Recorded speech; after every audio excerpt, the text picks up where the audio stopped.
don't want a book.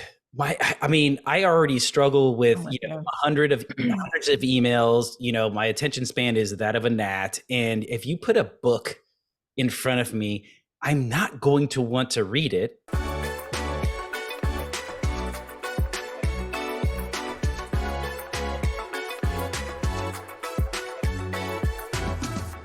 Welcome to episode 3 in the LinkedIn versus resume series that Lisa and I are doing. Lisa Tilt, hello. Adrian Hello. here.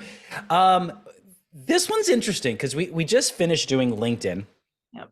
which is a whole dynamic unto itself. But now we're talking about a resume, and there's a way that they overlap, and obviously there's a way that they don't. So when I heard resume, I'm like, yeah, I don't look at that thing ever, and I mean, literally. I think we were joking about calling this series "Dusting Off the Resume." Yes, that's right. We're like, So yes, dust it off, please. yeah, so when I heard resume, I'm like, this thing is dusty. That was my first thing that popped in my head. What was the first thing that popped in your head when you figured out that we're talking about resumes? An unnecessary, necessary business piece of paper. Like it's like this innocuous thing that has to happen. I can't believe it hasn't gone away yet, but it hasn't, and I always ask people for it still. So it's just Well, random. I mean, I've had over the years, I've had several corporate jobs, and every time HR wanted to have a resume on file, yeah, Right. it was more because a lot of the jobs that I got were through my network, and it was always, well, can we have your resume to put it on file? You've got the job, you've already interviewed with everybody, but and that's where that came from. And then by the same token, I would say that it is, to your point, a piece of paper to pass, whether in my case it was satisfying HR or in your case, because I don't know, it's SOP as Yeah. you're hiring somebody. Um, well, I'm going to ask you a funny question. You being an owner of a business, an owner of your business, do you have a resume? No, that's not dusty. I was like, no. You had to I had think. to think about that. I mean, I do. There's a million versions out there from the last time I was job hunting Right. 17 years ago. Okay. But no, it's absolutely not something I even think about. So, as an employer, if I were to come visit with you, interviewing for a job that you posted, as well as interviewing because you didn't post a job, meaning I came and knocked on your door and, Lisa, I want to work for you. Mhm. What would you be looking for in my resume? Because you did say it was an SOP. You did say it was something that had to happen. I did. Yeah, I always ask for it. My head of HR asks for it. It is for the file, all the things. Like I feel like we've been saying the same things for 30, 40, 50 plus years, right? It's interesting. It's a starter Okay. because as we just talked about with LinkedIn, that's the dynamic aspect of the resume. It brings it to life. This is literally, I print it out to take notes. So it's like the thing I carry with me in the conversation. But I am looking for some of the basics. I was interviewing someone just last week, and I said, I like how you laid out your resume and you put all of these things in, and like that were outcomes and things that I could reference in the conversation. So if I'm interviewing, I have absolutely read the resume. I have read more the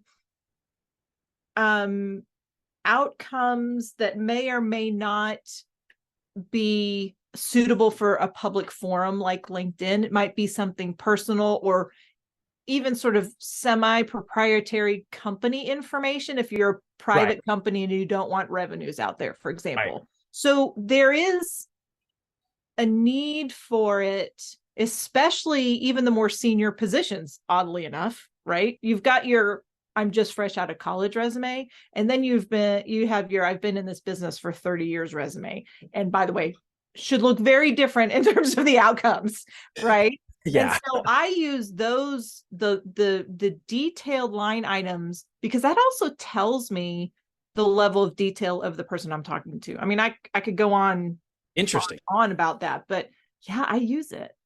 Well, and so I like what you said there. I print it out, I use it to take notes, I spin my conversation, my interview off of that resume. Yeah. How cool would it be if I wrote my resume with that in mind, knowing that I want to provoke those types of conversations that I already know how to answer?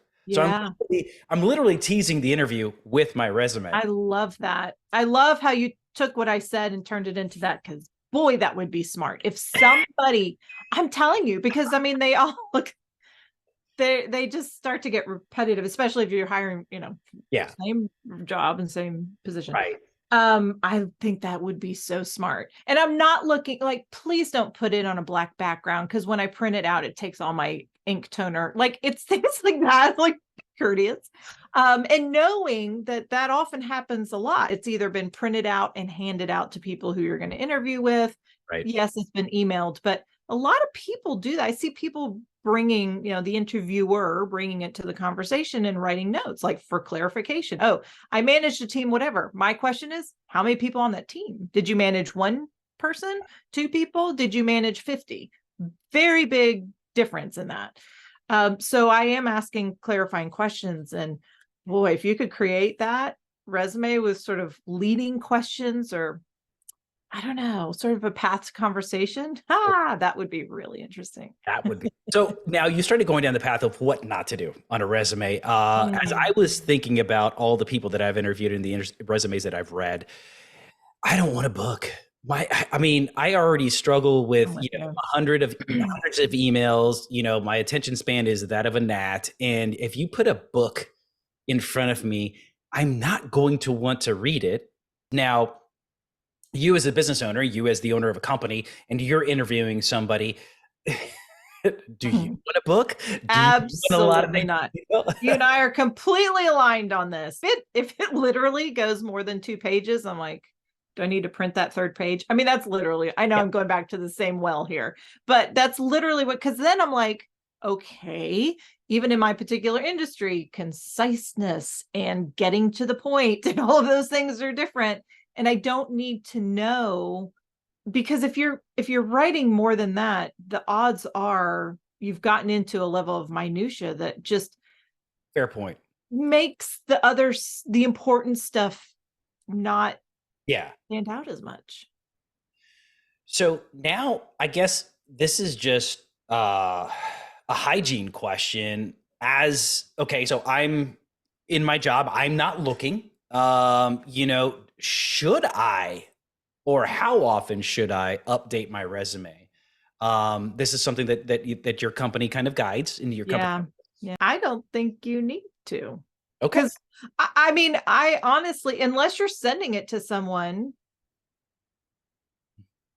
I don't know that I mean, does it have a purpose? Oh, Again, stick with LinkedIn. Like, I literally don't know the purpose of it okay. if it doesn't have a recipient Gotcha. because it's not doing anything for you. Oh, I You like work your LinkedIn, take notes of, oh my gosh, I had this big win or I won an award for this. Maybe tick off some notes. So maybe yeah, that's sort of updating it, things that are important as you accomplish something big yeah. or a year-end sales goal or something. But I don't know the purpose of it. I like what you said there, because when That's a first. Just kidding. I I do. I Uh, couldn't resist. you said, and we just talked about LinkedIn, but you said document that stuff that you want to document that in LinkedIn, because when I had to write a resume or update my resume for the current role that I'm in, I actually looked back to LinkedIn to go, okay, when did I do this, and what did Yeah. I, and what were the posts that I had, what was I published, that kind of thing. So that's a good call out. I think that's probably the little bit of tidbit that I'm going to get from this session is update the dynamic stuff in LinkedIn, that you can, of course, we want to be legal and all that kind of good stuff, but put it in LinkedIn. And then when you do have to go update your resume, you can refer back to LinkedIn. Yeah. And we haven't even talked about things like personal websites that serve as glorified resumes, right? You could put work product up there and things like that. Because that from anybody out of college or 5 years out of college, I'm going to send you my resume and my website. Wow. And that is, yeah, I'm getting all of the personal Wix sites, and it's got all the writing samples or anything that I need up there, a little bit of their stories, some pictures. So even taking that as a third entity, that's another way to do it. And then I have a downloadable resume from their website. I mean, there's really creative ways out there to bring your work, whatever your industry is. I just happen to be in a creative industry, but to really bring that to life. So that's another. Well, let's double click into that in our next video series in episode 4 of LinkedIn versus resume. In the call to action, we'll put those tips and tricks in there, because I love that idea. And now I feel bad that I don't have my own personal ESCO website.